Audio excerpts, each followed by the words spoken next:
என் நாத்தனார் தொடர்பான உண்மை வெளிவந்தபோது அது என் உலகத்தையே உலுக்கிவிட்டது. ஒவ்வொரு 2 மாதங்களுக்கும் அவள் எப்படி கர்ப்பமாகிறாள் என்று நான் எப்போதும் யோசித்துக் கொண்டே இருப்பேன். இது ஒரு சாதாரண விஷயமல்ல. ஆனால் நான் எப்போதெல்லாம் இந்த விஷயத்தைப் பற்றி பேச முயன்றேனோ அப்போதெல்லாம் என் கணவர் மிகவும் கோபமடைந்தார். மற்றவர்களுக்கு முன்னால் நாம் அவமானத்தை சந்திக்க நேரிடும் என்றும் இது நம் குடும்ப கௌரவம் சம்பந்தப்பட்ட விஷயம் என்றும் அவர் கூறுவார். ஆனால் என்னால் எப்படி அமைதியாக இருக்க முடியும்? ஒவ்வொரு முறையும் என் நாத்தனாரை பார்க்கும்போது அவளுடைய வெறித்த கண்கள், கலைந்த தலைமுடி மற்றும் பயம் நிறைந்த முகத்தை பார்த்து என் இதயத்தில் ஒரு விசித்திரமான பயம் குடிகொண்டது. ஏதோ ஒன்று இருந்தது. அதை எல்லோரும் அலட்சியம் செய்து கொண்டிருந்தார்கள் அல்லது வேண்டுமென்றே மறைத்துக் கொண்டிருந்தார்கள். எனக்குள் ஒருவித அமைதியின்மை என்னை அரித்துக் கொண்டிருந்தது. என் கண்ணுக்கு தெரியாமல் ஏதோ ஒன்று நடக்கிறது என்று நான் நினைக்கத் தொடங்கினேன். என் இதயத்தில் ஒவ்வொரு கணமும் கேள்விகள் எழுந்து கொண்டிருந்தன. ஒருவேளை இது வெறும் என் கற்பனையாக இருக்கலாம், ஆனால் நான் இதை உறுதிப்படுத்த விரும்பினேன். இதற்காக நான் ஒரு ஆபத்தான முடிவை எடுத்தேன். என் கணவர் இல்லாத நேரத்தில் என் நாத்தனாரின் அறையில் ஒரு சிறிய ரகசிய கேமராவை பொருத்தினேன். முதல் நாள் அதில் விசேஷமாக எதுவும் தெரியவில்லை. 2ஆம் நாளும் அப்படியே கழிந்தது. ஒருவேளை நான் தான் தவறாக நினைக்கிறேனோ என்று எனக்கு தோன்றியது. ஆனால் 3ஆவது நாள் என் கண்கள் திரையிலேயே நிலைத்து நின்றன. 3ஆவது நாள் நான் பார்த்தவை என் உடலில் இருந்த உயிரையே பறிப்பது போல் இருந்தது. என் கண்கள் உறைந்து போயின, மூச்சு தொண்டையிலேயே சிக்கிக் கொண்டது, உடல் முழுவதும் நடுங்கத் தொடங்கியது. இப்படி ஒரு பயங்கரமான உண்மை நடக்கும் என்று நான் கனவிலும் நினைக்கவில்லை. அறையில் நடந்த அந்த விவாதம் என் மனதில் எதிரளித்தது. என் மூளை மரத்துப் போனது. பயத்தில் இதயம் வேகமாக துடிக்க ஆரம்பித்தது. நான் கத்த விரும்பினேன், அழ விரும்பினேன். ஆனால் என்னால் நகரக்கூட முடியவில்லை. வீடியோவின் கடைசி காட்சியை பார்த்தவுடன் என் காலடியிலிருந்த தரை நழுவுவது போல் உணர்ந்தேன். நான் உடனடியாக கேமராவை அணைத்துவிட்டு நடுங்கும் கைகளால் அதை எடுத்துக்கொண்டு சுவற்றின் ஓரமாக நின்றேன். இப்போது இங்கே ஒரு நிமிடம் கூட இருப்பது எனக்கு மிகவும் ஆபத்தானது என்று எனக்கு தெரியும். நான் கதவை நோக்கி நடந்தேன். ஆனால் என் கால்களில் பலமே இல்லை. யாரோ என் முழு உடலிலிருந்தும் சக்தியை உறிஞ்சிவிட்டது போல் இருந்தது. நான் சீக்கிரம் இங்கிருந்து வெளியேற வேண்டியிருந்தது. இந்த வீட்டில் இனி ஒரு நிமிடம் கூட தங்குவது சாத்தியமற்றது. நான் இதையெல்லாம் பார்த்துவிட்டேன் என்று யாருக்காவது தெரிந்தால் எனக்கு என்ன வேண்டுமானாலும் நேரிடலாம் என்று எனக்கு தெரியும். நான் என் தைரியத்தையெல்லாம் திரட்டி கதவை திறந்து நடுங்கும் கால்களுடன் வீட்டை விட்டு வெளியே ஓடினேன். என் பெயர் சிம்ரன். எனக்கு 22 வயது. நான் என் தந்தையுடன் ஒரு சாதாரண வாழ்க்கையை வாழ்ந்து வந்தேன். என் வாழ்க்கை எப்போதும் எளிமை நிறைந்ததாக இருந்தது. சில கனவுகளும் என் தந்தையின் அளவற்ற அன்பும் மட்டுமே என்னிடம் இருந்தன. என் அம்மா என்னுடன் இருந்தபோது அவருடைய முன்னிலையில் அனைத்தும் சரியாக தெரிந்தது. வாழ்க்கை முழுமையாக இருந்தது. ஆனால் அவர் சென்ற பிறகு எல்லாம் மாறிவிட்டது. அம்மா இல்லாத அந்த வீட்டின் சுவர்கள் வெறிச்சோடி போயின. ஒவ்வொரு பொருளும் பாழடைந்தது போல் இருந்தது. என் அப்பாவும் முன்பை விட அதிகமாக கவலைப்படத் தொடங்கினார். அவர் முன்பு போல ஒவ்வொரு முடிவிலும் என் கருத்தை கேட்பதில்லை. அவராகவே எல்லாவற்றையும் தீர்மானிக்கத் தொடங்கினார். அவருடைய மௌனத்தின் பின்னால் மறைந்திருந்த அமைதியின்மையை நான் தினமும் உணர்ந்தேன். அவர் அடிக்கடி என்னை வீட்டில் தனியாக விட்டு செல்ல பயப்படுவார். கதவை சரியாக பூட்டிவிட்டாயா என்று அடிக்கடி என்னிடம் கேட்பார். மேலும் அந்நியர்களிடம் பேச வேண்டாம் என்று எனக்கு அறிவுறுத்திக் கொண்டே இருப்பார். அவர் என் மீது அக்கறை கொள்கிறார் என்று நான் நினைத்தேன். ஆனால் அவருடைய கவலையின் உண்மையான காரணத்தை நான் ஒருபோதும் கவனிக்கவில்லை. பின்னர் அந்த நாள் வந்தது. அப்போது எனக்கு எல்லாம் புரிந்தது. அந்த இரவு என் வாழ்க்கையை என்றென்றும் மாற்றிவிட்டது. இரவு நேரமாகிவிட்டது. என் அப்பா வழக்கம் போல கடையில் இருந்தார். நான் வீட்டில் தனியாக இருந்தேன். இது எனக்கு புதிய விஷயமல்ல. ஆனால் அன்றைய இரவு சூழலே விசித்திரமாக இருந்தது. வெளியே தெருவில் முழுமையான அமைதி நிலவியது. காற்றில் ஏதோ மறைந்திருக்கும் ஆபத்து இருப்பது போல் ஒரு விசித்திரமான அமைதி பரவியது. நான் பலமுறை ஜன்னல் வழியாக வெளியே பார்த்தேன். ஆனால் இருட்டில் எதுவும் தெரியவில்லை. திடீரென்று நான் ஏதோ ஒரு சத்தத்தை கேட்டேன். யாரோ ஒருவரின் காலடி சத்தம் மெல்ல மெல்ல அதிகரித்துக் கொண்டே இருந்தது. யாரோ எங்கள் வீட்டை சுற்றித் திரிவது போல் இருந்தது. என் இதயம் பலமாக துடிக்க ஆரம்பித்தது. நான் விளக்குகளை அணைத்துவிட்டு சத்தம் வராமல் மெல்ல நடந்து கதவருகே சென்று கேட்கத் தொடங்கினேன். காலடி சத்தமும் தங்களுக்குள் பேசிக்கொள்ளும் கிசுகிசுப்பும் கேட்க ஆரம்பித்தது. 2-3 பேர் தங்களுக்குள் ஏதோ பேசிக்கொள்வது போல் இருந்தது. ஒருவேளை இது தெருவில் செல்லும் யாரோ ஒரு வழிப்போக்கரின் சத்தமாக இருக்கலாம் என்று என் இதயத்திற்கு ஆறுதல் கூறிக்கொண்டேன். ஆனால் பிறகு என் உடல் முழுவதையும் அதிர செய்யும் ஒரு விஷயம் நடந்தது. கதவின் கைப்பிடி மீது ஒருவரின் கைப்பட்டது. இதை பார்த்தவுடன் என் மூச்சே நின்றுவிட்டது. யாரோ மெதுவாக கதவை திறக்க முயன்றனர். நான் உடனடியாக கதவின் தாழ்பாளை பலமாக பிடித்துக்கொண்டு சத்தமில்லாமல் பின்வாங்கினேன். என் விரல்கள் நடுங்கத் தொடங்கின. நெற்றியில் வேர்வை வழிந்தது. அவர்கள் வலுக்கட்டாயமாக கதவை திறந்துவிட்டால் என்ன செய்வது என்று நான் யோசித்தேன். அவர்கள் வீட்டுக்குள் வந்துவிட்டால் நான் தனியாக இருந்தேன். என்னை பாதுகாக்க இங்கு யாருமே இல்லை. என் மனதில் ஒரே ஒரு வழிதான் தோன்றியது. பின்பக்க கதவு வழியாக வெளியேறி எங்காவது ஒளிந்து கொள்வது. நான் விரைவாக திரும்பி மெதுவாக பின்பக்க கதவின் தாழ்பாழை திறந்தேன். கதவு லேசாக சத்தமிட்டது. ஆனால் நான் கவலைப்படவில்லை. ஏனெனில் இங்கு தங்குவது இனி ஆபத்தானது என்று எனக்கு தெரியும். தெருவில் மங்கலான வெளிச்சம் இருந்தது. ஆனால் எதுவும் சரியாக தெரியவில்லை. நான் வேகமாக நடக்க ஆரம்பித்தேன். என் மூச்சுக்காற்றின் சத்தத்தை கேட்க முயன்றேன். யாராவது எனக்கு பின்னால் வருகிறார்களா என்பதையும் கவனித்துக் கொண்டிருந்தேன். நான் மம்தா ஆண்டியின் கதவை அடைந்ததும் பலமாக தட்டினேன். கதவு திறக்கப்பட்டது. நான் கிட்டத்தட்ட உள்ளே விழுந்துவிட்டேன். ஆண்டி என்னை பார்த்து ஆச்சரியப்பட்டார். அந்த நேரத்தில் நான் மூச்சிரைத்துக் கொண்டிருந்தேன். என் முகம் வேர்வையில் நனைந்திருந்தது. நான் சீக்கிரம் எல்லாவற்றையும் அவரிடம் சொன்னேன். அவர் உடனடியாக என்னை உள்ளே அழைத்துக் கொண்டார். கதவு மூடப்படுவதைக் கண்ட பிறகுதான் என் இதயம் சற்றே நிம்மதியடைந்தது. ஆனால் மனதில் ஒரே ஒரு கேள்விதான் இருந்தது. அந்த நபர்கள் யார்? அவர்கள் உண்மையிலேயே திருடர்களா அல்லது வேறு யாராவதா? என் அப்பா வந்ததும் நான் அவருடன் வீட்டிற்கு திரும்பினேன். ஆண்டி நடந்த அனைத்தையும் அப்பாவிடம் சொன்னபோது அவர் மௌனமாகிவிட்டார். அவருடைய கண்களில் கோபமும் கவலையும் ஒரு சேர இருந்தன. அவர் என்னை வீட்டிற்கு அழைத்து வந்தார். ஆனால் வழிநெடுகிலும் அவர் ஏதோ சிந்தித்துக் கொண்டிருப்பதை நான் உணர்ந்தேன். வீட்டிற்கு வந்ததும் அவர் கதவின் பூட்டுகளை சரிபார்த்துவிட்டு ஒரு நீண்ட பெருமூச்சு விட்டார். மறுநாள் காலை அப்பா சொன்ன முடிவு என் இதயத்தில் ஒரு புயலை உருவாக்கியது. மகளே, உனக்காக ஒரு நல்ல வரனை பார்த்திருக்கிறேன். அந்த பையன் மிகவும் நிதானமானவன், வங்கியில் நல்ல வேலையில் இருக்கிறான். இது உனக்கு மிகவும் நல்லது என்று நான் நினைக்கிறேன். என் இதயம் துணுக்கற்றது. இதெல்லாம் இவ்வளவு சீக்கிரமா?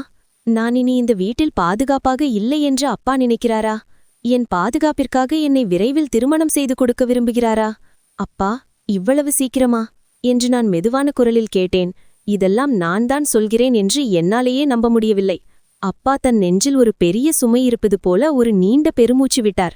மகளே, உன்னை ஆதரவற்றவளாக என்னால் பார்க்க முடியாது. எனக்கு பிறகு உனக்கு எந்த ஆதரவும் இல்லாமல் இருக்கக்கூடாது என்று நான் விரும்புகிறேன். நீ ஒரு நல்ல வீட்டிற்கு செல்ல வேண்டும். அங்கு உனக்கு பாதுகாப்பு கிடைக்கும் என்று நான் விரும்புகிறேன். அம்மாவின் கடைசி நாட்களில் அவருடைய கண்களில் பார்த்த அதே பயத்தை அப்பாவின் கண்களிலும் பார்த்தேன். அவர் தனிமையாகி விடுவோம் என்று பயந்தாரா? என்னை பாதுகாப்பற்ற நிலையில் பார்க்க அவர் விரும்பவில்லை. நான் அமைதியாக இருந்தேன். நான் கழித்த அந்த நாள் எனக்கு ஒரு எச்சரிக்கை என்பதை நான் அறிந்தேன். சில நாட்களுக்குப் பிறகு வீரேந்திரனும் அவருடைய தந்தையும் எங்களை பார்க்க வந்தனர். அந்த நாள் எனக்கு ஒரு விசித்திரமான கனவு போலிருந்தது. உண்மைக்கும் கற்பனைக்கும் இடையிலான கோடு மங்கிப்போன ஒரு கனவு அது. இதெல்லாம் சாதாரணமானதுதான் என்று நானே என்னை புரிய வைத்துக் கொள்ள முயற்சி செய்தேன். ஒவ்வொரு பெண்ணின் வாழ்க்கையிலும் இப்படி ஒரு நேரம் வரும். ஆனால் என் இதயத்தின் அமைதியின்மை அதிகரித்துக் கொண்டே இருந்தது. நான் ஒரு மூலையில் அமைதியாக அமர்ந்திருந்தேன். ஆனால் இதயத்தில் ஒரு விசித்திரமான பதற்றம் இருந்தது. திருமணம் என்று வரும்போது நான் மகிழ்ச்சியையும் உற்சாகத்தையும் உணர்வேன் என்று எப்போதும் நினைத்திருந்தேன். ஆனால் இங்கு நிலைமை முற்றிலும் மாறுபாடாக இருந்தது. என் விரல்கள் தானாகவே என் துப்பட்டாவின் ஓரத்தை முருட்டிக் கொண்டிருந்தன. இதயம் அறியாத ஏதோ ஒரு பயத்தில் மூழ்கியிருந்தது. இது சாதாரண பதற்றம் என்று நான் நினைத்தேன். ஆனால் உள்ளுக்குள் வேறொன்றிருந்தது. எனக்கு புலனாடது, ஆனால் என்னால் உணர முடிந்த ஒன்று. நான் நிமிர்ந்து வீரேந்திரனை பார்த்தபோது அவர் உண்மையிலேயே ஒரு பண்பிருந்த யுனியனாக தெரிந்தார். அவர் உயரமாக இருந்தார். முகத்தில் லேசான தாடி மற்றும் கண்களில் ஒருவித தீவிரம் இருந்தது. அவர் மிகவும் நேர்மையான மற்றும் அமைதியான குணம் கொண்ட ஒரு நபராக தெரிந்தார். சரியாக என் அப்பா விரும்பியது போலவே. அவருடைய பேச்சில் ஒரு நிதானம் இருந்தது. அவர் பேசும் விதத்திலிருந்து அவர் ஒரு புத்திசாலி என்பது புரிந்தது. அவர் அதிகமாக பேசவில்லை, தேவையான விஷயங்களை மட்டுமே பேசினார். அதிகமாக பேசுபவர்கள் பெரும்பாலும் போலியானவர்களாக இருப்பார்கள் என்று நான் பலமுறை கேள்விப்பட்டிருக்கிறேன். எனவே அவர் அதிகமாக பேசாதது ஒரு நல்ல விஷயமாகவே எனக்கு தோன்றியது. இருப்பினும் என் இதயத்தில் ஒரு ஏக்கம் மிஞ்சியிருந்தது. ஒருவேளை இதற்கான காரணம் வேறொன்றாக இருக்கலாம். என் அப்பா முதல் பார்வையிலேயே அவரை பிடித்துவிட்டது. ஆனால் ஒரு விஷயம் எனக்கு உறுத்தலாக இருந்தது. ஒருவேளை என் இதயம் காரணமே இல்லாமல் வீண் சந்தேகத்தை வளர்த்துக் கொள்கிறதோ என்னவோ. ஆனால் அவருடன் அவருடைய தங்கை வரவில்லை என்பதை கண்டபோது எனக்கு விசித்திரமாக தோன்றியது. பொதுவாக பெண் பார்க்கும் படலத்தின் போது சகோதரிகள் கண்டிப்பாக உடன் வருவார்கள். அதிலும் அவர் ஒரே தங்கை என்னும்போது இது இன்னும் ஆச்சரியமாக இருந்தது. ஒருவேளை ஏதேனும் பெரிய காரணம் இருக்கலாம் என்று எனக்கு நானே ஆறுதல் கூறிக்கொண்டேன். ஆனால் அப்பாவே இதை பற்றி நேரடியாக கேட்டபோது வீரேந்திரன் மற்றும் அவருடைய தந்தையின் முகத்தில் ஒரு கணம் பரவிய பதற்றத்தை நான் உணர்ந்தேன். அப்பா இதை பற்றி கேட்டபோது வீரேந்திரனின் தந்தை பதற்றத்துடன் கூறினார், அவளுக்கு உடம்பு சரியில்லை, திடீரென்று உடல்நிலை மோசமாகிவிட்டது, அதனால்தான் அவளால் வர முடியவில்லை. இதை கேட்டபோது எனக்கு விசித்திரமாக தோன்றியது. ஒருவேளை உண்மையாகவே அப்படி இருக்கலாம். ஆனால் என் இதயம் இந்த பதிலை எளிதில் ஏற்றுக்கொள்ளவில்லை. ஏதோ ஒன்று என்னை குழப்பிக் கொண்டிருந்தது. ஆனால் இதை பற்றி அதிகமாக யோசிப்பது சரியல்ல என்று நான் கருதினேன். எப்படியும் என் அப்பா இப்போது நிம்மதியாக இருக்கிறார். இது எல்லாம் அவருடைய மகிழ்ச்சிக்காகவே நடக்கிறது. வீரேந்திரனின் தந்தை அவர்கள் மிகவும் எளிமையாக திருமணம் செய்து கொள்ள விரும்புவதாக கூறினார். அவர்களுக்கு எந்தவிதமான வரதட்சணையோ அல்லது பகட்டோ தேவையில்லை. இதை கேட்டு அப்பா ஆச்சரியப்பட்டார். என் திருமணத்தை விமரிசையாக நடத்த வேண்டும் என்று அவர் எப்போதும் விரும்புவார். ஆனால் மனோஜ் அங்கிள், அதாவது வீரேந்திரனின் தந்தை, எளிமையில்தான் உண்மையான அழகு இருக்கிறது என்று அவருக்கு புரிய வைத்தார். என் அப்பா இறுதியாக ஒப்புக்கொண்டார். ஆனால் அவருடைய கண்களில் ஒரு கனவு உடைந்ததற்கான நிழலை என்னால் தெளிவாக காண முடிந்தது. ஒருவேளை இதுதான் சரி என்றும் நான் நினைத்தேன். எளிமையே உண்மையான மகிழ்ச்சி. திருமணத்தின் வெற்றி பகட்டில் இல்லை, மாறாக உறவின் வலிமையில்தான் இருக்கிறது. சில வாரங்களிலேயே திருமண ஏற்பாடுகள் அனைத்தும் முடிந்துவிட்டன. எல்லாம் மிக வேகமாக நடந்து கொண்டிருந்தது. காலத்திற்கு இறகைகள் முளைத்துவிட்டது போலிருந்தது. புத்தாடை வாங்குவது, மெஹந்தி ஏற்பாடுகள், சிறிய அளவிலான மற்ற ஏற்பாடுகள் என அனைத்தும் எவ்வளவு வேகமாக நடந்தன என்றால் என் வாழ்க்கையின் ஒரு புதிய திருப்பத்திற்கு நான் வந்துவிட்டதை என்னால் உணரவே முடியவில்லை. என் இதயத்தில் ஒரு விசித்திரமான அமைதியின்மை இருந்தது. சில நேரங்களில் மகிழ்ச்சி, சில நேரங்களில் நம்பிக்கையற்ற தன்மை, சில நேரங்களில் ஒரு லேசான சோகம். நான் என் அறையில் அமர்ந்திருந்தபோது இதயம் ஒரு விசித்திரமான பதற்றத்தில் மூழ்கிறது. நான் உண்மையிலேயே திருமணத்திற்கு தயாராக இருக்கிறேனா? இது என்னிடம் பதில் இல்லாத ஒரு கேள்வியாக இருந்தது. எல்லாம் இவ்வளவு அவசரமாக நடந்ததால் எனக்கு யோசிக்க கூட நேரம் கிடைக்கவில்லை. அப்பா என்னிடம் வந்தார். அவருடைய கண்கள் கலங்கியிருந்தன. என் தந்தை உணர்ச்சி வசப்படுவதை நான் பார்த்த முதல் முறை இது அல்ல. ஆனால் இன்று அவருடைய கண்களில் வேறு ஒன்று இருந்தது. ஒரு மகளின் பிரிவின் பயம் மற்றும் ஒருவேளை அம்மா இல்லாத குறை. மகளே, உன் அம்மா இருந்திருந்தால் இந்த நாள் இன்னும் சிறப்பாக இருந்திருக்கும். ஆனால் நீ கவலைப்படாதே, நான் எப்போதும் உன்னுடன் இருக்கிறேன். இதை கேட்டதும் என் கண்களில் நீர் வந்தது. நான் என் அப்பாலை கட்டிக்கொண்டு விம்மி விம்மி அழுதேன். என் அப்பா என்னை மிகவும் நேசிக்கிறார் என்பதும் இந்த முடிவை அவர் என் நலனுக்காகவே எடுத்தார் என்பதும் எனக்கு தெரியும். ஆனால் அந்த நேரத்தில் என் அம்மாவின் குறை கடுமையாக உணரப்பட்டது. அன்று இரவு நான் என் படுக்கையில் படுத்திருந்தேன். ஆனால் தூக்கம் என் கண்களிலிருந்து வெகு தொலைவில் இருந்தது. நான் பயந்து போய் மமதா ஆண்டியின் வீட்டுக்கு ஓடிய அந்த இரவும், அடுத்த நாளே அப்பா எனக்காக ஒரு வரனை தேட முடிவு செய்ததும் என் மனதில் இன்னும் ஒலித்துக் கொண்டே இருந்தது. இது உண்மையில் என் நலனுக்காகத்தானா அல்லது எல்லாம் அவசர அவசரமாக செய்யப்படுகிறதா? பிரிவுக்கு பிறகு, விடைக்கூறலுக்கு பிறகு நான் வீரேந்திரனின் பிளாட்டுக்கு வந்தடைந்தபோது எனக்கு ஆச்சரியமாக இருந்தது. திருமணத்திற்கு பிறகு ஒரு பெண் தன் புதிய வீட்டுக்குச் செல்லும்போது எல்லாம் அந்நியமாக தோன்றும் என்று நான் எப்போதும் நினைத்தேன். ஒரு புதிய சூழ்நிலை, புதிய மனிதர்கள் மற்றும் புதிய உறவுகள். ஆனால் இங்கு விஷயம் விசித்திரமாக இருந்தது. இப்போது என் புதிய இருப்பிடமான இந்த வீடு மிகவும் சுத்தமாகவும் அழகாகவும் இருந்தது. யாரோ சிறப்பாக என்னை வரவேற்பதற்காகவே இதை அலங்கரித்தது போல் இருந்தது. ஒவ்வொரு பொருளும் நேர்த்தியாக வைக்கப்பட்டிருந்தது. சூழ்நிலையில் ஒரு விசித்திரமான விஷயம் உணரப்பட்டது. என் அறை பிரிப்பாக ஒரு மணமகளின் அறை போல அலங்கரிக்கப்பட்டிருந்தது. ரோஜா இதழ்கள், லேசான வெளிச்சம், வெள்ளை மற்றும் சிவப்பு நில திரைகள் என அனைத்தும் ஒரு கனவு போல் தோன்றியது. நான் ஒரு லேசான மூச்சை இழுத்துவிட்டு எனக்குள்ளிருந்த அமைதியின்மையை குறைக்க முயன்றேன். ஒரு பயங்கரமான மர்மத்தின் ஆரம்பம். எல்லாம் எப்படி இருக்க வேண்டுமோ அப்படியேதான் இருந்தது. இருப்பினும் என் இதயத்தின் ஏதோ ஒரு மூலையில் ஒரு விசித்திரமான உணர்வு இருந்தது. ஏதோ ஒரு கண்ணுக்கு தெரியாத நிழல் என்னை கவனிப்பது போன்ற ஒரு உணர்வு. வீரேந்திரனும் மிகவும் மென்மையான குணம் கொண்டவராகவே தெரிந்தார். அவர் என்னிடம் மிகவும் கனிவாகவும் அன்பாகவும் பேசிக் கொண்டிருந்தார். அவருடைய பேச்சில் கண்ணியம் இருந்தது. அப்பா சொன்னது போலவே அவர் ஒரு பக்குவப்பட்ட மனிதராக தெரிந்தார். நான் தான் தேவையில்லாமல் பயப்படுகிறேனோ என்று எனக்கு தோன்றியது. ஒருவேளை அப்பா எனக்காக உண்மையிலேயே ஒரு மிகச்சிறந்த வரனைத்தான் தேர்ந்தெடுத்திருக்கிறார் போலும். ஆனால் மறுநாள் காலை நடந்த ஒரு விஷயம் என் ஆன்மா வரை உலுக்கிவிட்டது. இரவு எனக்கு ஆழ்ந்த தூக்கம் வரவில்லை. புதிய வீடு, புதிய சூழல் மற்றும் ஒரு விசித்திரமான அமைதியின்மை. நான் அடிக்கடி படுக்கையில் புரண்டு படுத்துக் கொண்டிருந்தேன். அதிகாலை வேளையில் எப்போது கண் அயர்ந்தேன் என்றே தெரியவில்லை. அதிகாலையில் திடீரென்று கேட்ட ஒரு பயங்கரமான சத்தம் என்னை மிரள வைத்தது. அது ஒரு சாதாரண பயத்திலோ அல்லது வலியிலோ எழுந்த அலறல் அல்ல. மாறாக அதில் ஒரு பீதியும் உதவியற்ற நிலையும் இருந்தது. யாரோ ஒரு நபர் கடும் வேதனையில் இருப்பது போலவும், யாருக்கோ ஏதோ ஒரு மிக மோசமான விஷயம் நடப்பது போலவும் அந்த சத்தம் இருந்தது. நான் ஒரே அடியில் படுக்கையை விட்டு எழுந்தேன். என் கைகள் வேர்வையில் நனைந்திருந்தன. நான் வேகமாக கதவை நோக்கி ஓடினேன். இதயம் படபடவென துடித்தது, மூச்சு திணறியது. நான் திரும்பி பார்த்தபோது வீரேந்திரனும் விழித்திருந்தார். அவர் எனக்கு முன்பே கதவை நோக்கிச் சென்று கொண்டிருந்தார். அவருடைய முகத்தில் கவலையின் நிழல் தெளிவாக தெரிந்தது. இந்தச் சத்தம் என்ன என்று நான் வீரேந்திரனிடம் கேட்டேன்.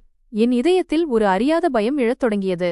இதற்கு முன்பு நான் இப்படி ஒரு சத்தத்தை கேட்டதே இல்லை. இது ஒரு சாதாரண விஷயமல்ல. ஒன்றுமில்லை, நீ உள்ளேயே இரு, நான் போய் பார்த்துவிட்டு வருகிறேன் என்று வீரேந்திரன் உடனடியாக பதிலளித்தார். ஆனால் அவருடைய குரலில் ஒரு பதற்றம் இருந்தது. அவர் எதையோ மறைக்க முயல்வது போலவும் நான் வெளியே வருவதை அவர் விரும்பவில்லை என்பது போலவும் எனக்கு தோன்றியது. ஆனால் என்னால் நிற்க முடியவில்லை. என் கால்கள் தானாகவே கதவை நோக்கி நடந்தன. எனக்கு என்ன நடக்கப் போகிறது என்று எனக்கு தெரியாது. ஆனால் நான் இப்போது போகவில்லை என்றால் ஒரு பெரிய ரகசியத்தை அறியாமலேயே போய்விடுவேன் என்று என் இதயம் சொன்னது. கதவின் இடுக்கின் வழியாக நான் எட்டிப் பார்த்தேன். அங்கே நான் கண்ட காட்சி என் உடல் முழுவதும் ஒரு மின்சாரத்தை பாய்ச்சியது. முன்னால் இருந்த ஹாலின் மறுமுனையில் ஒரு பெண் தரையில் விழுந்து கிடந்தாள். அவளுடைய நீண்ட தலைமுடி கலைந்து கிடந்தது, உடைகள் கலைந்து போயிருந்தன. அவளுடைய முகத்தில் பீதி நிறைந்த பயத்தின் கோடுகள் இருந்தன. அவள் ஏதோ சொல்ல முயல்வது போல இருந்தது, ஆனால் வார்த்தைகள் அவளுக்கு ஒத்துழைக்கவில்லை. இவள் யார்? நான் சுற்றிலும் பார்த்தபோது வீரேந்திரனின் அப்பா அருகில் நின்று கொண்டிருந்தார். ஆனால் அவருடைய முகத்தில் எந்தவொரு கவலையோ அல்லது ஆச்சரியமோ இல்லை. இது அவருக்கு ஒரு சாதாரண விஷயம் போல தெரிந்தது. வீரேந்திரன் முன்னால் சென்று அந்த பெண்ணை தூக்கிவிட முயன்றார். ஆனால் அவள் வீரேந்திரனைக் கண்டு பயந்து அடிக்கடி பின்வாங்கினாள். இதெல்லாம் என்ன நடக்கிறது என்று நான் மெதுவாக எனக்குள்ளேயே கேட்டுக்கொண்டேன். ஆனால் என் கேள்விகளுக்கான பதில் அடுத்த சில கணங்களிலேயே எனக்கு கிடைக்கப் போகிறது. ஒரு பெண்மணி முன்னால் வந்து அந்த பெண்ணின் கையை பலமாக பிடித்துக்கொண்டு கடுமையான தொனியில் சொன்னார், போதும், இந்த தினசரி நாடகத்தை நிறுத்து. என் இதயம் நொறுங்கியது. இந்த பெண் யார்? இதெல்லாம் ஏன் நடக்கிறது? வீரேந்திரனின் கண்களில் நான் ஒரு விசித்திரமான ஒன்றைக் கண்டேன். ஒரு அமைதியின்மை, ஒரு பதற்றம். நான் இதையெல்லாம் பார்க்கக்கூடாது என்று அவர் நினைப்பது போல் இருந்தது. பிறகு திடீரென்று அந்த பெண்ணின் பார்வை என் மீது விழுந்தது. என்னை பார்த்தவுடன் அவள் அப்படியே உறைந்து போனாள். அவளுடைய கண்களில் இதற்கு முன்பு நான் பார்த்திராத ஒரு தவிப்பு இருந்தது. அவள் ஏதோ சொல்ல விரும்புவது போலவும் ஏதோ ஒரு தகவலை தெரிவிக்க விரும்புவது போலவும் இருந்தது.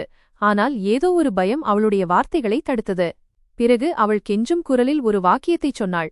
அது என் காதுகளில் இடி விழுந்தது போல இருந்தது. சிம்ரன், ஓடிவிடு. என் உடல் முழுவதும் ஒரு நடுக்கம் பரவியது.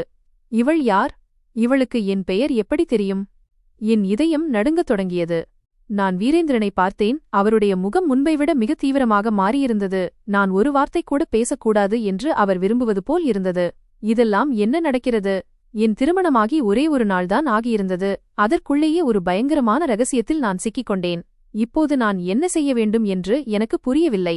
என் இதயம் ஒன்று மட்டும் சொல்லிக் கொண்டிருந்தது, இங்கே ஏதோ ஒரு மிக தவறான விஷயம் நடந்து கொண்டிருக்கிறது. அந்த பெண் அழுக்காகவும் கலைந்த தலைமுடியுடனும் முகத்தில் பயத்துடனும் இருந்தாள். இதையெல்லாம் நினைக்க நினைக்க என் தலை வெடிப்பது போல இருந்தது. இந்த காட்சியை என்னால் நம்பவே முடியவில்லை. என் இதயம் வேகமாக துடிக்க ஆரம்பித்தது, கைகள் குளிர்ந்து போயின. இப்படி ஒரு காட்சியை நான் என் வாழ்நாளில் பார்த்ததே இல்லை. அந்த பெண் தரையில் அமர்ந்து தன் தலைமுடியை பிடித்து இழுத்துக் கொண்டிருந்தாள். சில நேரங்களில் தன் தலையை இரு கைகளாலும் பிசைந்து கொண்டாள், சில நேரங்களில் பலமாக அலறினாள். அவளுடைய கண்களில் ஒரு விசித்திரமான பயமிருந்தது. ஏதோ ஒரு ஆழமான சித்திரவதையில் அவள் சிக்கியிருப்பது போல தெரிந்தது. அவள் தன் கைகளால் தன் தலையில் அடித்துக் கொண்டாள், கத்தினாள், தரையில் கால்களால் உதைத்துக் கொண்டிருந்தாள்.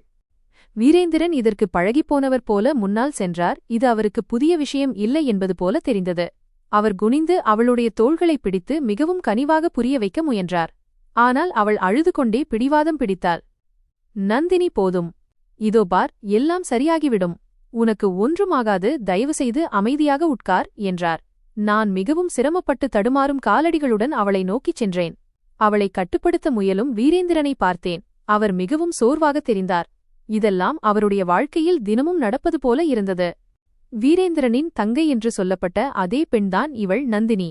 என் மூளை மரத்துப் போனது. இந்த உண்மை என் மீது மின்னல் தாக்கியது போல் விழுந்தது. நந்தினி, அவள் திருமணத்தன்று வரவில்லை. இன்றுதான் நான் அவளை முதன்முறையாக பார்க்கிறேன், அதுவும் இந்த நிலையில். ஆனால் அவள் எனக்கு ஒரு சாதாரண பெண்ணாக தோன்றவில்லை. அவளுடைய செயல்கள் மிகவும் விசித்திரமாக இருந்தன. அவள் ஒரு பைத்தியத்தைப் போலவோ அல்லது ஏதோ ஒரு பயங்கரமான அச்சத்துடன் போராடுவது போலவோ இருந்தாள். அவள் அலறவில்லை. மாறாக தாங்க முடியாத ஏதோ ஒரு துன்பத்தில் சிக்கியிருப்பது போல் எனக்கு தோன்றியது. அவள் தனக்குள்ளேயே ஒரு சிறையில் அடைப்பட்டிருப்பது போலவும், அங்கிருந்து வெளியேற விரும்புவதாகவும், ஆனால் வெளியேற வழி இல்லை என்பது போலவும் இருந்தது. வீரேந்திரன் சோர்வடைந்து ஒரு நீண்ட பெருமூச்சு விட்டு என்னை திரும்பி பார்த்தார். இவள் யார்? இவள் ஏன் இந்த நிலையில் இருக்கிறாள் என்று நான் கேட்டேன். என் குரலில் சந்தேகம் இருந்தது. என் முழு அஸ்தித்வமே ஏதோ ஒரு அறியாத ஆபத்தில் சிக்கியிருப்பது போல் நான் உணர்ந்தேன். திருமணத்தைப் பற்றி நான் கண்ட கனவுகள் அனைத்தும் ஒரு கணத்தில் சிதறிப் போயின. இவள் என் தங்கை நந்தினி. இவள் சிறுவயதிலிருந்தே மனநலம் பாதிக்கப்பட்டவள். வீரேந்திரனின் வார்த்தைகள் என் மூளையில் இடிபோல விழுந்தன. நான் ஆச்சரியத்துடன் அவரையும் பிறகு தரையில் அமர்ந்து தனக்குள்ளேயே போராடிக் கொண்டிருந்த அந்த பெண்ணையும் பார்த்தேன். அம்மா இறந்த பிறகு இவளுடைய நிலைமை இன்னும் மோசமாகிவிட்டது. அப்பாவும் நானும் இவளை கவனித்துக் கொள்ள போராடுகிறோம். ஆனால் இது எங்களுக்கு எளிதானது அல்ல. வீரேந்திரனின் குரலில் ஒரு சோர்வு இருந்தது. நாங்கள் எந்த பெண்ணின் வீட்டாரிடமாவது இதைப் பற்றி சொல்லியிருந்தால் யாரும் தங்கள் மகளை எங்கள் வீட்டிற்கு திருமணம் செய்து கொடுத்திருக்க மாட்டார்கள். அதனால்தான் இந்த உண்மையை உங்களிடமிருந்து மறைத்தோம். ஆனால் நீ ஒரு புத்திசாலிப் பெண், இந்த உண்மையை ஏற்றுக்கொள்வாய் என்று எனக்கு தெரியும். என் கால்கள் நடுங்கின. என் காலடியில் இருந்த தரை நழுவுவது போல் உணர்ந்தேன். இந்த உண்மையை மறைத்துவிட்டீர்களே. என் குரல் நடுங்கியது. நான் அதிர்ச்சியில் இருந்தேன். அப்படியானால் இவளுக்கு சிகிச்சை? நாங்கள் இவளுக்கு பல சிகிச்சைகளை செய்தோம். ஆனால் எந்த பயனும் இல்லை. வீரேந்திரன் தனது இயலாமையை வெளிப்படுத்துவது போல தோள்களை உயர்த்தினார். என் கண்கள் நந்தினியின் மேல் நிலைத்தன. அவள் இன்னும் அப்படியே அமர்ந்திருந்தாள். ஆனால் அவள் மூச்சு வேகமாக இருந்தது. அவளுடைய கண்களில் ஒரு ஆழமான வெறுமை இருந்தது. அதை பார்த்தபோது என் முதுகுத்தண்டில் ஒரு நடுக்கம் பரவியது. இதை நீங்கள் என்னிடம் முன்பே சொல்லியிருக்க வேண்டாமா என்று நான் வீரேந்திரனை பார்த்து கேட்டேன். இதை சொல்லியிருந்தால் நீயோ உன் அப்பாவோ இந்த திருமணத்திற்கு சம்மதித்திருக்க மாட்டீர்கள் என்று எனக்கு தெரியும் என்று வீரேந்திரன் வெளிப்படையாக கூறினார். அப்படியானால் நீங்கள் என்னை ஏமாற்றிவிட்டீர்கள். வீரேந்திரன் மௌனமாக நின்றார். அவர் முகத்தில் எந்த வருத்தமும் இல்லை, ஒருவித இயலாமை மட்டுமே இருந்தது. அவர் தன் தரப்பு நியாயத்தை சொல்லிவிட்டதாகவும் இனிமேல் சொல்வதற்கு எதுவுமில்லை என்றும் கருதுவது போல தெரிந்தது. நான் கதவை பார்த்தேன். எனக்கு மூச்சு விடுவதற்கே சிரமமாக இருந்தது. இதெல்லாம் என் கற்பனைக்கும் அப்பாற்பட்டது. திருமணமான 2வது நாளே இத்தகைய சூழலை சந்திக்க நேரிடும் என்று நான் நினைக்கவே இல்லை. இப்போது நான் என்ன செய்ய வேண்டும் என்று எனக்கு புரியவில்லை. இங்கிருந்து போய்விடலாமா? ஆனால் எங்கே போவேன்? அப்பாவிடம் சொல்லலாமா? ஆனால் இப்போது அவர் என்ன செய்வார்? நான் அமைதியாகிவிட்டேன். ஆனால் என் இதயத்தில் விசித்திரமான எண்ணங்கள் ஓடிக்கொண்டிருந்தன. வீரேந்திரன் சொன்னது உண்மையாக தெரிந்தாலும் என் இதயம் அதை முழுமையாக ஏற்க தயாராக இல்லை. நந்தினி உண்மையில் மனநலம் பாதிக்கப்பட்டவள் என்றால் அவளை பார்க்கும்போது எனக்கு ஏன் இவ்வளவு பயம் ஏற்படுகிறது? ஏன் அவளுடைய கண்கள் ஏதோ சொல்லத் துடிக்கின்றன, ஆனால் அவளால் பேச முடியவில்லை? அன்றிலிருந்து நான் நந்தினியை தீவிரமாக கண்காணிக்கத் தொடங்கினேன். அவள் உண்மையில் நோய்வாய்ப்பட்டிருக்கிறாளா அல்லது வீரேந்திரனும் அவரது தந்தையும் என்னிடமிருந்து மறைக்கும் ஏதேனும் ரகசியம் இருக்கிறதா என்பதை நான் அறிய விரும்பினேன். அடுத்த சில நாட்களில் நந்தினியின் செயல்கள் மிகவும் விசித்திரமாக மாறுவதை நான் உணர்ந்தேன். அவள் அடிக்கடி என் அருகில் வருவாள், ஏதோ சொல்ல விரும்புபவள் போல என்னை பார்ப்பாள். ஆனால் திடீரென்று நின்று விடுவாள். அவளுடைய கண்களில் ஒரு விசித்திரமான கையிறு நிலை இருந்தது. ஏதோ ஒரு ஆழமான அதிர்ச்சியில் அவள் இருப்பது போல தெரிந்தது. ஒருநாள் நான் என் அறையில் அமர்ந்திருந்தபோது நந்தினி மெல்ல மெல்ல என்னிடம் வந்தாள்.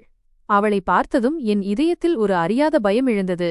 ஆனால் நான் என்னை அமைதிப்படுத்திக் கொண்டு அவளை கவனித்தேன். அவளுடைய உடைகள் அழுக்காக இருந்தன, தலைமுடி கலைந்து சிக்கலாக இருந்தது. அவளுடைய கண்களில் ஒரு விசித்திரமான பீதி இருந்தது. அவள் மெதுவாக என் கையை பிடித்து என் அருகில் வந்தாள். என் இதயம் பலமாக துடிக்க ஆரம்பித்தது. நந்தினி, என்ன விஷயம் என்று நான் கனிவாக கேட்டேன். ஆனால் அவள் எதுவும் பேசவில்லை, என் கண்களையே பார்த்து கொண்டிருந்தாள். பிறகு அவளுடைய கண்கள் கண்ணீரால் நிறைந்தன. நான் ஆச்சரியத்துடன் அவளை பார்த்து கொண்டிருந்தபோது அவள் ஏதோ சைகை செய்ய ஆரம்பித்தாள். எனக்கு ஏதோ புரிய வைக்க முயன்றாள். ஆனால் அவளுடைய செய்கைகள் எனக்கு புரியவில்லை. அப்போது திடீரென்று கதவருகே காலடி சத்தம் கேட்டது. நந்தினி சட்டென்று பின்வாங்கி நடுங்க ஆரம்பித்தாள். வீரேந்திரன் கதவருகே நிற்பதைக் கண்டேன். அவருடைய முகம் கடுமையாக இருந்தது. நீ இங்கே என்ன செய்கிறாய்? வீரேந்திரனின் குரல் கடுமையாகவும் கோபமாகவும் இருந்தது. நந்தினி பயத்துடன் என்னை பார்த்தாள். அவள் உதவி கேட்பது போல இருந்தது. பிறகு ஒரு குழந்தையைப் போல பயத்தில் சுவரோரமாகச் சென்று பதுங்கிக் கொண்டாள். வீரேந்திரன் என்னை ஒருமுறை முறைத்து பார்த்துவிட்டு நந்தினியின் கையை பிடித்து வெளியே இழுத்துச் சென்றார். நந்தினியிடம் வீரேந்திரனின் இந்த அணுகுமுறை ஏன் இவ்வளவு கடுமையாக இருந்தது? அவர் உண்மையில் தன் தங்கைக்காக கவலைப்பட்டாரா அல்லது இந்த அதிகாரத்திற்குப் பின்னால் வேறு ஏதேனும் ரகசியம் ஒளிந்திருந்ததா? அடுத்த நாள் இரவு அனைவரும் உறங்கிய பிறகு எனக்கு தாகம் எடுத்தது. தண்ணீர் எடுப்பதற்காக சமையலறைக்கு சென்றபோது என் பார்வை நந்தினியின் அறையின் மீது விழுந்தது. கதவு சற்றே திறந்திருந்தது. உள்ளே மங்கலான வெளிச்சம் தெரிந்தது. என் கால்கள் தானாகவே அந்த அறையை நோக்கி நடந்தன. ஏதோ ஒன்று என்னை உள்ளே பார்க்கத் தூண்டியது. நான் மெதுவாக உள்ளே எட்டிப் பார்த்தேன். அங்கு நான் கண்ட காட்சி என் காலடியில் இருந்த தரையை நழுவச் செய்தது. நந்தினி தரையில் விழுந்து நடுங்கிக் கொண்டிருந்தாள். அவளுடைய முகம் சிவந்திருந்தது, மூச்சு வேகமாக இருந்தது. அவள் தன் கைகளைத்தானே பலமாக பிடித்துக் கொண்டிருந்தாள். நந்தினி, நீ நலமாக இருக்கிறாயா என்று நான் வேகமாக உள்ளே சென்று அவளை தாங்கினேன். ஆனால் அவள் என்னை பார்க்க தயங்கினாள். ஏதோ ஒரு பயம் அவளை தடுத்தது. அவளுடைய கண்களில் மிகுந்த வேதனை இருந்தது. பிறகு அவள் மெதுவாக என் காதருகே வந்து தாழ்ந்த குரலில் சொன்னாள், என்னை எப்படி காப்பாற்றுங்கள். என் இதயம் துடிப்பதை மறந்தது போலிருந்தது. என்ன சொல்கிறாய் என்று நான் பதற்றத்துடன் கேட்டேன். ஆனால் அவள் மேற்கொண்டு எதுவும் சொல்வதற்கு முன்பே திடீரென்று கதவு பலமாக திறக்கப்பட்டது. என் மாமனார் உள்ளே நுழைந்தார். அவர் முகத்தில் கோபம் தெரிந்தது. நீ இங்கே என்ன செய்கிறாய் என்று அவர் சத்தமாக கேட்டார். நான் திடுக்கிட்டுப் போனேன். அவளுக்கு உடம்பு சரியில்லை, நான் அவளை பார்த்துக் கொண்டிருந்தேன் என்றேன். என் மாமனார் என்னை முறைத்து பார்த்துவிட்டு நந்தினியை பார்த்தார். அவளுக்கு ஒன்றும் ஆகவில்லை, நீ உன் அறைக்குச் செல் என்றார். நான் பேச முற்பட்டபோது வீரேந்திரனும் அறைக்குள் வந்தார். சிம்ரன், நீ கவலைப்படாதே, நந்தினிக்கு காய்ச்சல்தான், நாங்கள் பார்த்துக் கொள்கிறோம் என்றார் வீரேந்திரன். அவருடைய குரல் தணிந்திருந்தது. ஆனால் அவருடைய பார்வையில் என்னை தவிக்கச் செய்யும் ஏதோ ஒன்று இருந்தது. நான் அமைதியாக நின்றுவிட்டேன். இதெல்லாம் உண்மையா அல்லது என்னிடமிருந்து ஏதோ மறைக்கப்படுகிறதா? மறுநாள் காலை நான் எழுந்தபோது கடந்த இரவின் காட்சிகள் என் மனதில் எதிரொலித்தன. நந்தினியின் நிலை, அவள் என்னிடம் பேசிய விதம், அவளுடைய கண்களில் இருந்த பயம், வீரேந்திரன் மற்றும் அவருடைய தந்தையின் அணுகுமுறை அனைத்தும் ஒரு விசித்திரமான கதையின் பகுதியாக எனக்கு தோன்றியது.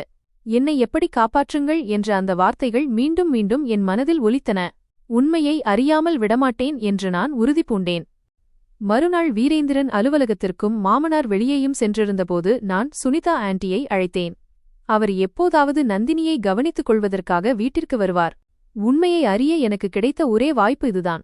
இந்த வீட்டின் ஆண்களிடமிருந்து எனக்கு உண்மை கிடைக்காது என்று எனக்கு தெரியும். ஆனால் ஒருவேளை சுனிதா ஆண்டிக்கு ஏதேனும் தெரிந்திருக்கலாம்.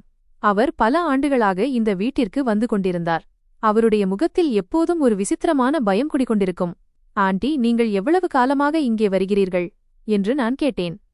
ஆண்டி தன் பேச்சை யாராவது கேட்கிறார்களா என்பதை உறுதிப்படுத்திக் கொள்வது போல் அங்குமிங்கும் பார்த்தார். பிறகு மெதுவாகச் சொன்னார், பல வருடங்கள் ஆகிவிட்டன மேடம், ஆனால் நான் தேவைப்படும்போது மட்டுமே வருகிறேன். இவர்கள் என்னை அதிக நேரம் இங்கே இருக்க விடுவதில்லை. ஒருவேளை ஏதேனும் குறிப்பிட்ட காரணம் இருக்குமோ?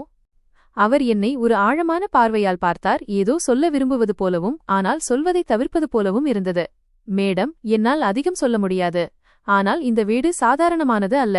இங்கே ஏதோ ஒன்று சரியாக இல்லை. என்ன சொல்கிறீர்கள்? என் இதயம் படபடக்க ஆரம்பித்தது. ஆன்டி என் அருகில் குனிந்து கிசுகிசுத்தார். நான் இவ்வளவுதான் சொல்வேன். எப்போதாவது ஏதோ தவறு நடப்பதாக உனக்கு தோன்றினால் உன் கண்களை திறந்து வைத்திரு. இங்கே இருக்கும் ஒவ்வொன்றும் கண்ணுக்கு தெரிவது போல் இல்லை. இதை கேட்டதும் நான் மீண்டும் ஒருமுறை பயந்தேன். சுனிதா ஆண்டியை நான் உற்று பார்த்தேன். அவர் மிகவும் கவலையாக தெரிந்தார். ஏதோ அதிகமாக சொல்ல விரும்பி சொல்ல முடியாமல் தவிப்பது போல் இருந்தது. அடுத்த நாள் நந்தினியின் நிலைமை இன்னும் மோசமானது. அவளுடைய நிலைமை இன்னும் மோசமாக இருப்பதை பார்த்தபோது நான் ஒரு முடிவெடுத்தேன். இந்த வீட்டில் இருட்டில் என்னால் இனி இருக்க முடியாது. எனக்கு உண்மை தெரிய வேண்டும். நந்தினியை இரகசியமாக பரிசோதிக்க எனக்கு தெரிந்த ஒரு பெண் மருத்துவரை வரவழைத்தேன். வீரேந்திரனுக்கோ அல்லது அவருடைய தந்தைக்கோ தெரிந்தால் அவர்கள் இதற்கு ஒருபோதும் அனுமதிக்க மாட்டார்கள் என்று எனக்கு தெரியும். டாக்டர் நந்தினியை பரிசோதித்தபோது அவருடைய முகத்தில் பயத்தின் அறிகுறிகள் தெளிவாக தெரிந்தன. சிம்ரன், நான் உன்னிடம் ஒன்று சொல்ல வேண்டும், ஆனால் அது மிகவும் அதிர்ச்சியூட்டும் விஷயம். என் இதயம் மூழ்கத் தொடங்கியது. என்ன ஆனது டாக்டர்? டாக்டர் ஒரு நிமிடம் மௌனமாக இருந்துவிட்டு பிறகு மெதுவாகச் சொன்னார், நந்தினி கர்ப்பமாக இருக்கிறாள்.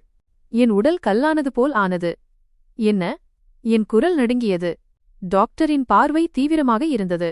ஆமாம், அவளுக்கு ஏதோ போதை மருந்துகள் கொடுக்கப்படுகின்றன என்று நான் நினைக்கிறேன். ஏனெனில் அவள் மிகவும் பலவீனமடைந்து விட்டாள். அவளுடைய மூளை செயல்படுவது நின்று கொண்டே போகிறது. என் கண்களில் கண்ணீர் வந்தது. இது எப்படி சாத்தியம்? வீட்டில் வேறு எந்த ஆண்களும் இல்லை. அப்படியானால் இந்த குழந்தை யாருடையது? என் மனதில் பயங்கரமான எண்ணங்கள் ஓடின. நான் உடனே அதை உதறினேன். வீரேந்திரனுக்கு ஏதேனும் தெரியுமா அல்லது? என் மனதில் பல கேள்விகள் எதிரொலித்தன. ஆனால் அதற்கான பதில்கள் எங்குமே தென்படவில்லை. என் கைகள் நடுங்கின, இதயம் தாறுமாறாக துடித்தது. டாக்டரின் வார்த்தைகள் என் முழு வாழ்வையுமே உலுக்கிவிட்டன. கர்ப்பமாக இருக்கிறாள் மைனஸ் இந்த வார்த்தைகள் என் மனதில் மீண்டும் மீண்டும் ஒலித்தன. இது எப்படி சாத்தியம்? நந்தினி வீட்டை விட்டு வெளியே செல்வதில்லை, அவள் யாரையும் சந்திப்பதில்லை. பிறகு இதெல்லாம் எப்படி? என் தலை வெடித்துவிடும் போல் இருந்தது. சிம்ரன், நீ நலமாக இருக்கிறாயா? டாக்டர் என் தோள் மீது கை வைத்தார். ஏதோ ஒரு கனவிலிருந்து விழித்தது போல் நான் உணர்ந்தேன். இது எப்படி நடக்கும்? என் குரல் நடுங்கியது. டாக்டர் ஏதோ சிந்திப்பது போல் என் கண்களை பார்த்தார். பிறகு மெதுவாகச் சொன்னார், என் கருத்துப்படி நந்தினிக்கு ஏதோ மிக மோசமான ஒன்று நடந்திருக்கிறது. ஏனெனில் அவள் தன் சுயநினைவில் இல்லை. ஒருவேளை அவளால் எதிர்க்க முடியாதபடி அவளுக்கு ஏதேனும் மருந்துகள் கொடுக்கப்படலாம். இதைக் கேட்டு நான் பயந்து போய் டாக்டரிடம் இது குறித்து கேட்டேன். டாக்டர் ஒரு பெருமூச்சு விட்டுச் சொன்னார். சிலர் இத்தகைய மருந்துகளை கொடுக்கிறார்கள், அதன் காரணமாக மனிதன் உதவியற்றவனாக மாறிவிடுவான். அவன் சிந்திக்கும் மற்றும் புரிந்து கொள்ளும் சக்தியை இழந்துவிடுவான். தொடர்ந்து இத்தகைய மருந்துகளை கொடுத்தால் அவன் உயிரோடு இருப்பான், ஆனால் தன் நிலையைப் பற்றி அவனால் எதையும் செய்ய முடியாது. அப்படியானால் நந்தினிக்கும் இப்படித்தான் நடக்கிறதா? என் உயிர் ஒருவித பயத்தில் மூழ்கியது. வீரேந்திரனுக்கு இது பற்றி தெரியுமா? டாக்டர் சென்ற பிறகு நான் அமைதியாக என் அறையில் அமர்ந்தேன். இப்போது நான் பல கேள்விகளில் சிக்கிக் கொண்டேன். வீரேந்திரனுக்கு இதைப் பற்றி எல்லாம் தெரியுமா? நந்தினி நோயுற்றிருந்தால் அவள் எப்படி கர்ப்பமாக முடியும்? இது வீரேந்திரனுக்கு தெரியவில்லை என்றால் அவருடைய தந்தைக்கு தெரியுமா? இருவருக்கும் தெரிந்தால் அவர்கள் ஏன் இந்த உண்மையை மறைக்கிறார்கள்? நான் உண்மையை தேடவில்லை என்றால் நானே ஏதோ ஒரு வலையில் சிக்கிக்கொள்வேன் என்று எனக்கு தோன்றியது. எந்த விலையைக் கொடுத்தாவது இந்த ரகசியத்தை திரையிட்டு மறைக்காமல் வெளிக்கொண்டு வருவேன் என்று நான் உறுதி பூண்டேன். இந்த வீடு ஏதோ ஒரு பெரிய விஷயத்தை மறைத்துக் கொண்டிருந்தது. நான் அறியாமலேயே இப்போது இந்த வீட்டின் ஒரு அங்கமாகிவிட்டேன். இந்த வீட்டைப் பற்றி எனக்கு மிகவும் விசித்திரமாக தோன்றியது. ஏதோ ஒன்று கண்டிப்பாக மறைக்கப்படுகிறது என்று என் இதயம் சொல்லிக் கொண்டிருந்தது. அடுத்து நான் என்ன செய்ய வேண்டும் என்று நீங்கள் விரும்புகிறீர்கள்? இந்த கதையின் அடுத்த பகுதியைத் தொடரவா? நந்தினியின் நிலைமை, அவளுடைய கண்களில் தேங்கி நின்ற அந்த பீதி, எல்லாவற்றிற்கும் மேலாக அவளுடைய வயிற்றில் வளரும் அந்த குழந்தை, இவை அனைத்தும் ஏதோ ஒரு பயங்கரமான விபரீதத்தை நோக்கியே சைகை காட்டின. ஆனால் இதுவரை அதை என்னால் முழுமையாக புரிந்து கொள்ள முடியவில்லை. இரவில் இங்கே என்ன நடக்கிறது என்பதை நான் அறிய விரும்பினேன். நந்தினிக்கு ஏதோ மனநோய் இருப்பதாக வீரேந்திரனும் அவனது தந்தையும் எப்போதும் கூறி வந்தனர். ஆனால் நான் பார்த்த எதற்கும் இந்த தர்க்கம் பொருந்தவில்லை. மூன்றாவது இரவு நடந்த அந்த சம்பவம் என் உலகத்தையே உலுக்கிவிட்டது. இரவின் நிசப்தத்தில் வீடே உறங்கிக் கொண்டிருந்தபோது நந்தினியின் அறைக்கதவு மெதுவாக திறக்கப்பட்டது. நான் கேமரா திரையில் கண்களை பதித்திருந்தேன். என் மூச்சு திணறியது. என் சந்தேகங்கள் அனைத்தும் பொய் என்று நிரூபணமாக வேண்டும் என்று என் இதயம் இறைவனிடம் வேண்டிக் கொண்டிருந்தது. ஆனால் நான் பார்க்கப் போகும் அந்த வினாடி என் வாழ்க்கையின் மிக கொடூரமான தருணமாக மாறப்போகிறது என்று எனக்கு தெரியாது. என் மாமனார் உள்ளே நுழைந்தார். என் இதயம் ஒரு கணம் துடிக்க மறந்தது. அவர் கதவை மெதுவாக சாத்திவிட்டு முன்னேறினார். நந்தினி எதையும் அறியாதவள் போல மௌனமாக அமர்ந்திருந்தாள். அவளுடைய கண்கள் வெறிச்சோடிப் போயிருந்தன. அவள் உடல் ஒரு உயிரற்ற பொம்மை போல இருந்தது. உயிருடன் இருந்தும் செத்துவிட்ட ஒரு பிணம் போல அவள் கிடந்தாள். அதற்கு பிறகு நடந்ததை என்னால் வார்த்தைகளால் விவரிக்க முடியாது. நான் பயத்தில் நடுங்கினேன். என் கண்களுக்கு முன்னால் விரிந்த அந்த துயரம் என் தைரியத்தையெல்லாம் பறித்துக் கொண்டது. நடுங்கும் கைகளால் லேப்டாப்பை மூடினேன். ஆனால் என் கண்ணீர் நிற்கவே இல்லை. இதையெல்லாம் செய்தது என் சொந்த மாமனார். மறுநாள் காலை நான் உடனடியாக வீரேந்திரனை அழைத்தேன். அவனிடம் எல்லாவற்றையும் சொல்லிவிட வேண்டும் என்று முடிவு செய்தேன். என்னை கட்டுப்படுத்த நான் முயன்றாலும் எனக்குள் ஒரு பெரிய புயலை வீசிக்கொண்டிருந்தது. வீரேந்தர், நான் உன்னிடம் ஒரு முக்கியமான விஷயம் பேச வேண்டும் என்றேன் தீவிரமான குரலில். வீரேந்தர் செல்போனை பார்த்துக்கொண்டே அலட்சியமாக சொல்லு என்றான். நந்தினி கர்ப்பமாக இருக்கிறாள். இதை கேட்டதும் வீரேந்திரனின் முகம் வெளிறிப்போனது. அவனது கைகள் நடுங்கின. கண்களில் ஒரு விசித்திரமான பதற்றம் தெரிந்தது. என்ன உளறுகிறாய்? உனக்கு யார் சொன்னது? நான் டாக்டரை வரவழைத்தேன். இது எப்படி சாத்தியம் என்று அவனது கண்களை ஊடுருவி பார்த்து கேட்டேன். வீரேந்தர் மௌனமாக இருந்தான். அவனது மௌனம் என் சந்தேகத்திற்கு மேலும் வலு சேர்த்தது. வீரேந்தர், உனக்கு உண்மை தெரியும்தானே என்று நான் கடுமையான தொனியில் கேட்டேன். வீரேந்தர் என்னை முறைத்துப் பார்த்து மெதுவாகச் சொன்னான், இது உன் விஷயமில்லை சிம்ரன், இதில் நீ தலையிடாதே. இது என் விஷயமில்லையா? நான் கத்தினேன். அவள் என் நாத்தனார். நான் என் கண்களால் எல்லாவற்றையும் பார்த்தேன். உன் தந்தை என்ன செய்தார் என்பது எனக்கு தெரியும். இதை கேட்டவுடன் வீரேந்திரனின் முகம் விகாரமாக மாறியது. எனக்கு எப்போதும் அச்சம் தரும் அதே கொடூரமான நிழல் அவன் கண்களில் தெரிந்தது. நீ என்ன பார்த்தாய் என்று மெதுவாக கேட்டான். ஆனால் அவனது குரலில் ஒரு எச்சரிக்கை இருந்தது. எல்லாவற்றையும் பார்த்தேன். என்னால் மௌனமாக இருக்க முடியாது. வீரேந்தர் ஒரு நிமிடம் சிந்தித்துவிட்டு மெல்லச் சிரித்தான். சிம்ரன், நீ ரொம்ப அப்பாவி. நீ கத்துவாய், மக்கள் உன் பேச்சை நம்புவார்கள் என்று நினைக்கிறாயா? நான் போலீஸை அழைப்பேன். வீரேந்தர் முன்னே வந்து என் கையை பலமாக பிடித்துக் கொண்டான். போலீசா? உனக்கு தெரியும்தானே, இந்த வீட்டில் யாரெல்லாம் வாய் திறக்கிறார்களோ அவர்கள் மீண்டும் திரும்பி வருவதில்லை. என் இதயம் உறைந்தது. அவனது கண்களில் கொடூரம் தாண்டவமாடியது. நீ தப்பித்துவிடலாம் என்று நினைக்கிறாயா? நீ வாயை திறக்காவிட்டால் உனக்கும் நந்தினியின் நிலைமைதான் ஏற்படும், நீயும் ஒரு பொம்மையாக மாற்றப்படுவாய் என்று குளிர்ந்த குரலில் எச்சரித்தான். இப்போது என்னிடம் அதிக நேரம் இல்லை. நான் ஏதேனும் செய்தாக வேண்டும். உண்மையை நான் கண்டுவிட்டதை வீரேந்திரனும் அவன் தந்தையும் அறிந்துவிட்டனர். இப்போது என்னையும் அவர்கள் நிசப்தமாக்க முயல்வார்கள். அடுத்த நாள் இரவு வீரேந்திரனும் அவன் தந்தையும் வெளியே சென்றபோது நான் உடனடியாக என் லேப்டாப்பை எடுத்துக்கொண்டேன். நந்தினியை தயார் செய்து சில முக்கியமான பொருட்களை எடுத்துக்கொண்டு வீட்டை விட்டு வெளியேறினேன். என் மூச்சு வாங்கியது, இதயம் வேகமாக துடித்தது. பயம் என் நரம்புகளில் ஓடியது. ஆனாலும் என்னால் நிற்க முடியாது. நேரம் மிக குறைவாக இருந்தது. ஆபத்தோ மிக அதிகமாக இருந்தது. ஒருவேளை அவர்கள் என்னை பார்த்துவிட்டால். இந்த எண்ணமே என் இதயத்தை நடுங்க செய்தது. ஆனால் நான் என் காலடிகளை நிறுத்தவில்லை. தெரு இருட்டில் மூழ்கி கிடந்தது. என் ஷால் இறுக்கமாக போர்த்திக் கொண்டு நந்தினியின் மெலிந்த மணிக்கட்டை பற்றிக் கொண்டு வேகமாக நடந்தேன். நந்தினி முழுமையாகச் சோர்ந்து போயிருந்தாள். அவளது ஆன்மாவே அழிந்துவிட்டது போல தெரிந்தது. அவளால் என்னுடன் ஈடுகொடுத்து நடக்க முடியவில்லை. இருந்தாலும் நான் அவளை தாங்கிப் பிடித்தேன். இன்னும் கொஞ்சம்தான் நந்தினி, நாம் பாதுகாப்பான இடத்திற்குச் செல்லப் போகிறோம் என்று கடவுளிடம் வேண்டிக்கொண்டே மெதுவாக கூறினேன். நான் நந்தினியை அழைத்துக் கொண்டு நேராக என் தந்தை வீட்டிற்கு சென்றேன். நள்ளிரவில் வாசலில் என்னை பார்த்ததும் அப்பா அதிர்ச்சியடைந்தார். நான் எதையும் சொல்லாமல் வாசற்படியைத் தாண்டி உள்ளே நுழைந்தேன். நான் நந்தினியை சோபாவில் அமர வைத்தேன். சிம்ரன், இதெல்லாம் என்ன நடக்கிறது? அப்பாவின் குரலில் பதற்றம் இருந்தது. அப்பா, எனக்கு உங்கள் மேல் நம்பிக்கை இருக்கிறது. இப்போது நான் சொல்லப்போகும் விஷயத்தை உங்களால் நம்ப முடியாமல் இருக்கலாம். ஆனால் நான் சொல்வது அத்தனையும் உண்மை என்று கூறிவிட்டு நடந்த அனைத்தையும் விவரித்தேன். நந்தினியின் நிலை, அவளுடைய வயிற்றில் வளரும் குழந்தை, என் மாமனாரின் கொடூரமான செயல் மற்றும் ரகசிய கேமராவில் பதிவான அந்த பயங்கரமான உண்மை, இவற்றை கேட்ட அப்பா அதிர்ச்சியில் உறைந்து போனார். இது எப்படி சாத்தியம்? அவருடைய குரல் நடுங்கியது. அப்பா, நான் என் கண்களால் எல்லாவற்றையும் பார்த்தேன். நாம் உடனே போலீசிடம் சொல்ல வேண்டும் என்றேன். அப்பா நடுங்கும் கைகளால் போனை எடுத்து போலீஸை வரவழைத்தார். போலீசார் விரைவாக எங்கள் வீட்டிற்கு வந்தனர். ரகசிய கேமராவில் இருந்த பதிவுகளை நான் அவர்களிடம் கொடுத்தேன். அவர்கள் அனைத்தையும் நிதானமாக கேட்டனர். ஆனால் அதன் பிறகு வெளிவந்த உண்மை இன்னும் பயங்கரமானதாக இருந்தது. இவர்கள் ஒரு பெண்ணை இப்படி வேட்டையாடுவது இது முதல் முறை அல்ல. ஒவ்வொரு 2-3 ஆண்டுகளுக்கு ஒரு முறையும் இவர்கள் ஒரு புதிய இடத்திற்குச் சென்று ஒரு பெண்ணை வலையில் வீழ்த்தி திருமணம் செய்து நந்தினிக்கு இழைத்த அதே கொடுமையை செய்து வந்திருக்கிறார்கள். இதைக் கேட்டு என் அறிவு மங்கியது. இது உண்மையா என்று கேட்டேன். ஆமாம் என்றார் இன்ஸ்பெக்டர். நாங்கள் நந்தினியின் ஆவணங்களை பார்த்தபோது அவள் வீரேந்திரனின் தங்கை அல்ல, அவனுடைய முந்தைய மனைவி என்பது தெரியவந்தது. ஆனால் அவள் ஏன் இப்படி பைத்தியமாக இருக்கிறாள் என்று நான் நம்பிக்கையற்ற குரலில் கேட்டேன். இன்ஸ்பெக்டர் ஒரு பெருமூச்சு விட்டு மெதுவாகச் சொன்னார்.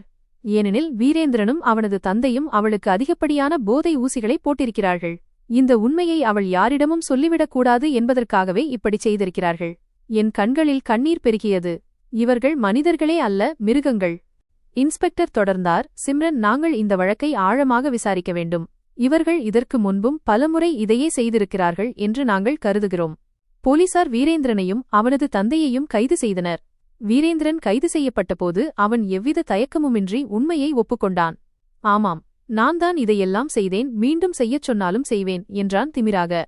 இன்னும் எத்தனை பெண்களுக்கு இப்படி செய்தாய் என்று இன்ஸ்பெக்டர் கேட்டார். வீரேந்திரன் சிரித்தான். ஒவ்வொரு முறையும் நான் இதே விளையாட்டைத்தான் விளையாடினேன். உன்னையும் இதில் இழுத்ததில் எனக்கு மகிழ்ச்சிதான். ஆனால் நீ மிகவும் புத்திசாலியாக இருந்துவிட்டாய் சிம்ரன். இதை கேட்டபோது என் உடல் சிலிர்த்தது. போலீஸ் விசாரணை முன்னேற வெளிவந்த உண்மைகள் என் கற்பனைக்கும் எட்டாத அளவு கொடூரமானவை. இது நந்தினிக்கு இழைக்கப்பட்ட கொடுமை மட்டுமல்ல, பல ஆண்டுகளாக நடந்து வரும் ஒரு மாபெரும் குற்றம். இது அந்த தந்தை மற்றும் மகனின் தொழில். இவர்கள் ஆதரவற்ற பெண்களை வலையில் வீழ்த்தி அவர்களை கர்ப்பமாக்கி பிறக்கும் குழந்தைகளை வெளிநாட்டில் இருக்கும் குழந்தை இல்லாத தம்பதிகளுக்கு விற்றுவிடுவார்கள். மிகவும் ஏழ்மையான அல்லது ஆதரவற்ற பெண்களையே இவர்கள் எப்போதும் தேடி அலைந்திருக்கிறார்கள். இதுவரை எத்தனை பெண்களின் வாழ்க்கையை இவர்கள் சீரழித்திருப்பார்கள் என்று நினைக்கையில் என் இதயம் நடுங்கியது. போலீசார் விசாரணையை தீவிரப்படுத்தினர். வீரேந்திரனின் 5 மனைவிகள் காணாமல் போனதும் அவர்கள் வேலைக்கு உதவாதபோது அவர்களை பைத்தியக்கார விடுதியில் சேர்த்ததும் தெரியவந்தது. இதைக் கேட்டு என் மூச்சு நின்றது. நான் சரியான நேரத்தில் செயல்படாமல் இருந்திருந்தால் நந்தினியைப் போலவும் மற்ற துரதிருஷ்டவசமான பெண்களைப் போலவும் என் கதையும் முடிந்திருக்கும். நந்தினியின் குடும்பத்தை கண்டறிய போலீசார் விசாரணையை முடுக்கிவிட்டனர்.